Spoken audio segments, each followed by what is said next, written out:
William Henry Harrison was the first U.S. president to die in office on only his 32nd day. And this really created a constitutional test for presidential succession. And as we know, Vice President John Tyler assumed the presidency after Harrison's death.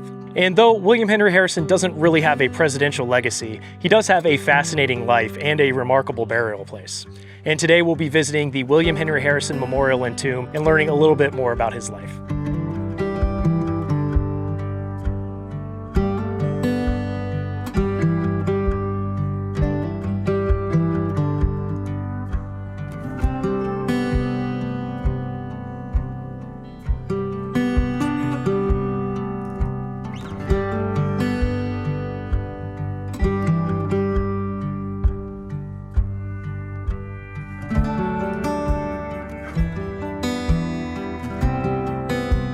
Today I'm visiting the William Henry Harrison Memorial in North Bend, Ohio. And this towering monument overlooking the Ohio River is also the final resting place of President William Henry Harrison, America's 9th president, along with his wife and a few other family members. And as I head up to the monument here, I just wanted to provide a little bit of Harrison's life story. So William Henry Harrison was the son of Benjamin Harrison, V, who was a signer of the Declaration of Independence from Virginia. In the 1790s, William Henry Harrison joined the Army and began a military career that included fighting against Indians in the Northwest Territory. In 1801, he began a 12-year stint as governor of the Indiana Territory, and during this time, he led troops to victory in the Battle of Tippecanoe on November 7, 1811. This victory assured his fame and led to the presidential campaign slogan of Tippecanoe and Tyler too, referring to his running mate John Tyler.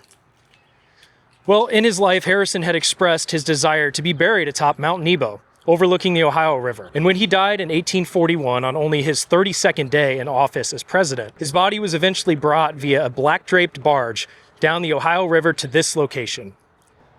Well, as I'm walking up to the tomb, this scared the bejeebas out of me. Nice little snake there on the path, so something to keep in mind if you come here and visit the tomb. And here we are at the memorial and tomb of President William Henry Harrison. Now, what we see today is not what the tomb looked like in 1841 when he was laid to rest. In fact, in 1871, his son, John Scott Harrison, sold most of the family estate here in North Bend, with the exception of 6 acres that included this tomb and a nearby family cemetery. He offered this land to the state of Ohio with the promise that it would be maintained and preserved. And for some reason, it wasn't until 1919 when the state of Ohio formally accepted this offer and began to maintain the site.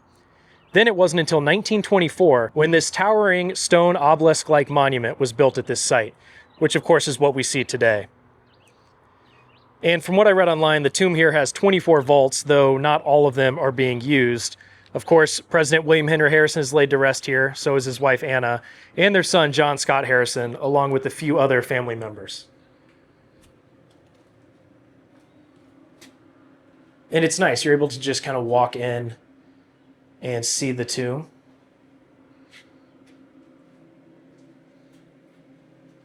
On this side, it goes into a little bit of the history of President William Henry Harrison's death. Of course, he was the first president to die in office on his 32nd day. And they brought his body, after he was placed in a glass-covered coffin in the East Room of the White House, ultimately down a barge down the Ohio River to this site, which I think is incredible. And right in here is the tomb of President William Henry Harrison. And they have this gate, but thankfully we're able to look through it clearly. And over here on the right, we see the tomb of President William Henry Harrison. Next to him, his wife Anna, and off there to the left, next to Anna, is their son, John Scott Harrison, who has the distinction of being the only man who was the son of a United States president and the father of a U.S. president. His son was Benjamin Harrison, America's 23rd president.